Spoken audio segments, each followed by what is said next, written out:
يعني جاي تغشمون أرواحكم، لو هي لعبة، لو هي مؤامرة ضد الشعب العراقي. يعني أنت المالكي، أو خلينا نسأل ذولي كل السياسيين، ليش هو النفط وعائدات النفط بيد من؟ غير بيد أمريكا؟ يعني أنتم لما فرضتوا على رئاسة الوزراء واحد جدلي، فرضتوا واحد جدلي حتى نص الشيعة ما قابلته. يعني أنتم جاي تتحدون الشعب. زين أنتم من تتحدون أمريكا حاليا، يعني شو تتحددون أمريكا وماكو شو اسمه، وإحنا ما تتدخل بشؤوننا الداخلية؟ مو هي داخلة مو بشؤوننا الداخلية، داخلة بأم شؤوننا الداخلية. معاهدة النفط كلها عندها. مو أنتم ما تقدرون تبيعون قطرة نفط بدون أمريكا. تكذبون علينا، تكذبون على نفسكم، وتتحدى إلما تبيع نفطك، إلما تبيع نفطك. أنا مو على أمريكا، يا أمريكا طز بأمريكا، من يحب أمريكا؟ لكن أنتم لما تفرضون واحد جدلي، لما تفرضون واحد باع سلسل العراق، ليش هو ما يعرف؟ أنتم تريدون تخلون بهذا وضعكم، بترشيحكم للمالكي، تخلون أمريكا تستولى على النفط كليا.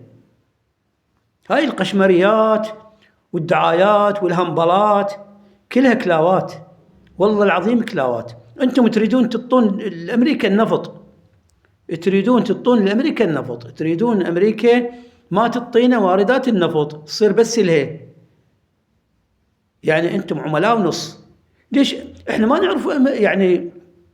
يعني هو لما يتحدى أمريكا، هي ليش من ينصب أنت بالولايات ذنيك؟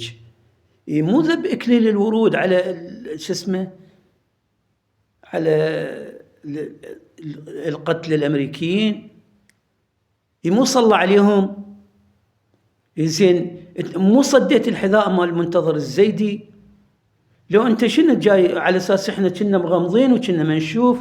إحنا شفنا وعرفنا ونعرف بالسياسة كل الزين، نعرف سياستكم كل الزين، ونعرف بأنتم ما جاي تخدمون البلد، أنتم جاي لمصالحكم، أنتم جاي ناس تستفادون من هاي المناصب مالتكم، وكل شيء انتهي.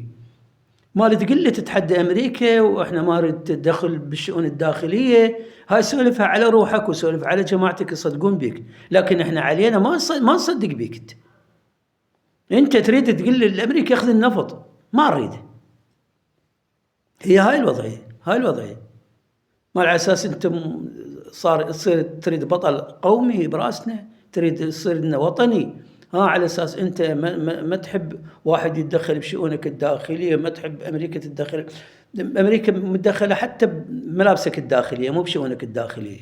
عليه من السولف، أنت ما تقول لي عليه من السولف.